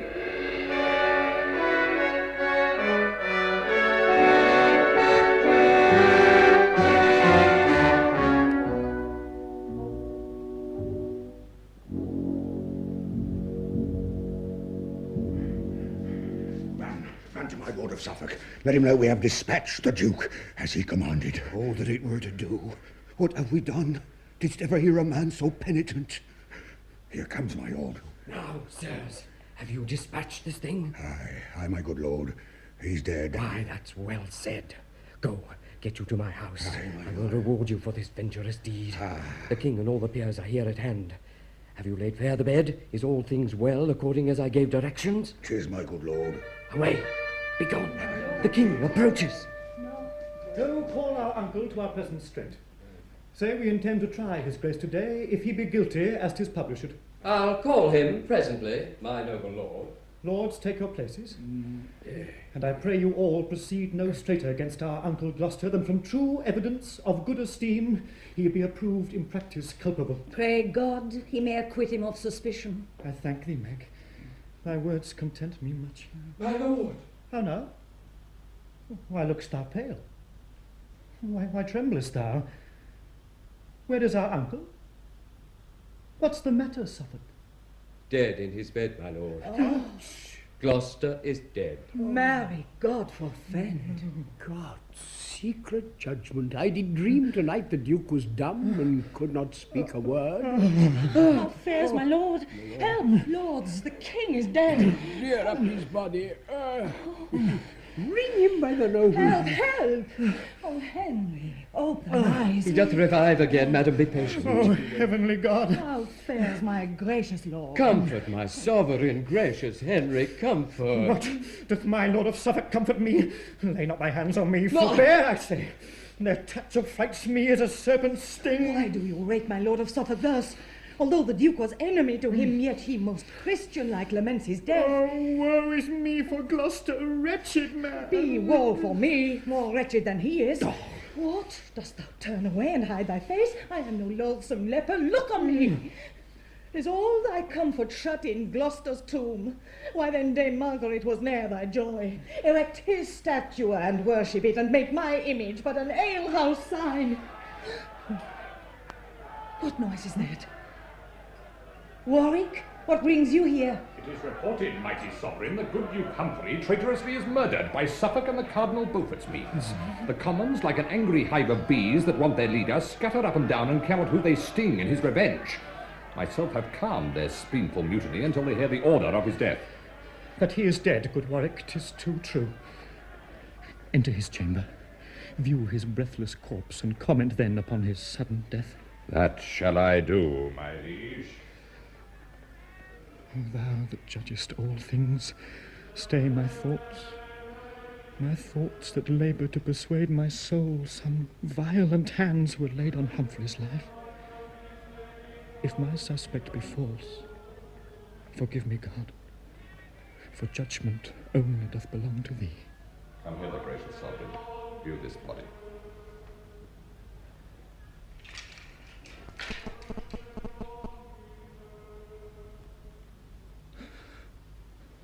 That is to see how deep my grave is made. For seeing him, I see my life in death. As surely as my soul intends to live with that dread king that took our state upon him to free us from his father's wrathful curse, I do believe that violent hands were laid upon the life of this thrice-famed duke.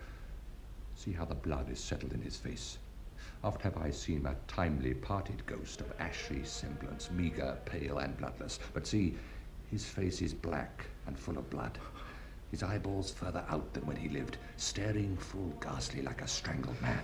His hair upreared, his nostrils stretched with struggling, his hands abroad displayed as one that grasped and tugged for life and was by strength subdued. Look, on the sheets his hair you see is sticking. It cannot be, but he was murdered here. Why, Warwick, who should do the Duke to death? Myself and Beaufort had him in protection. And we, I hope, sir, are no murderers. But both of you avowed Duke Humphrey's foes, and you, forsooth, had the good Duke to keep. Then you, belike, suspect these noblemen as guilty of Duke Humphrey's timeless death. Who finds the heifer dead and bleeding fresh, and sees fast by a butcher with an axe, but will suspect 'twas he that made the slaughter? Are you the butcher, Suffolk? Where's your knife? I wear no knife to slaughter sleeping men, but here's a vengeful sword rusted with ease, that shall be scoured in his rancorous heart that slanders me with murder's crimson badge. Say, if thou darest, proud lord of Warwickshire, that I am faulty in Duke Humphrey's death. What dares not Warwick if false Suffolk dare him? And that my sovereign's presence makes me mild, I would, false murderous coward, on thy knee make thee beg pardon for thy passed speech. Give thee thy hire and send thy soul to hell, pernicious bloodsucker of sleeping men. Why, how now, my lords? Your wrathful weapons drawn here in our presence? Dare you be so bold? Why, what tumultuous clamour have we here? My lord and king, the commons send you word, unless Lord Suffolk straight be done to death, or banished fair England's territories, they will by violence tear him from your palace. No! They say by him the good Duke Humphrey died. They say in him they fear your highness' death. And here instinct of love and loyalty makes them thus forward in his banishment. An answer from the king, my lord of Warwick! An answer from the king! Or we will all break in! Go, Warwick. Tell them all from me I thank them for their tender, loving care. And had I not been cited so by them, yet did I purpose as they do entreat. I will, my liege. And therefore, Suffolk, by my soul I swear thou shalt not breathe infection in this air but 3 days longer on the pain of death. Oh, Henry, let me plead for gentle Suffolk. Ungentle queen, to call him gentle Suffolk. If after 3 days' space thou here beest found on any ground that I am ruler of, the world shall not be ransom for thy life. Mischance and sorrow go along with you. Heart's discontent and sour affliction. Cease, gentle queen, these execrations, and let thy Suffolk take his heavy leave. Oh, my sweet Suffolk, could but this kiss be printed in thy hand, that thou mightst think upon me by the seal through whom 1,000 sighs are breathed for thee. So, get thee gone, that I may know my grief. 'Tis but surmised whilst thou art standing by. No, go. Speak not to me. Even now be gone. Against me. Oh, go not yet.